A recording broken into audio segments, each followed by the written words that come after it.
মাহমুদ ইসলাম আপনি জানতে চেয়েছেন, আমি একটা তামাক কোম্পানিতে চাকরি করি, সেখানে বিড়ি উৎপাদনের জন্য মশলা তৈরি হয় এবং তামাক প্রসেস করে বিদেশে রপ্তানি করা হয়, সে চাকরি আমার জন্য হালাল হবে কি না? ভাই মাহমুদ, আপনার প্রশ্ন উত্তর হলে এই চাকরি করা আপনার জন্য জায়েজ হবে না। কারণ একটা কোম্পানি যখন তামাক উৎপাদন করে, সিগারেট তৈরি করে, বিড়ি তৈরি করে, সেখানে আপনি জব করা বা তাদের সেই সিগারেটের যে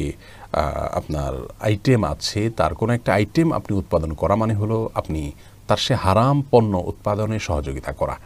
আর আল্লাহ রাব্বুল আলামিন আমাদেরকে বলেছেন, ওয়ালা তাআওয়ানু আলাল ইসমি ওয়াল উদওয়ান, তোমরা অন্যায় এবং সীমালঙ্ঘনের কাজে একে অন্যের সহযোগিতা করো না। অতএব যে কাজের মাধ্যমে অন্যায় কাজে সহযোগিতা হয়, একটা হারাম জিনিস উৎপাদনে আপনি সহায়তা করলেন, একজন খুনিকে খুন করার জন্য যদি চাকুটাকে আপনি ধার দিয়ে দেন, এটা যেরকম অপরাধ হবে, একজন ধূমপায়ীকে ধূমপান করার জন্য আপনি সহায়তা করছেন, সেখানে চাকরি করে এটা উৎপাদন করতে গিয়ে সেখানে চাকরি করার মাধ্যমে, তো সেটাও আপনার জন্য জায়েজ হবে না।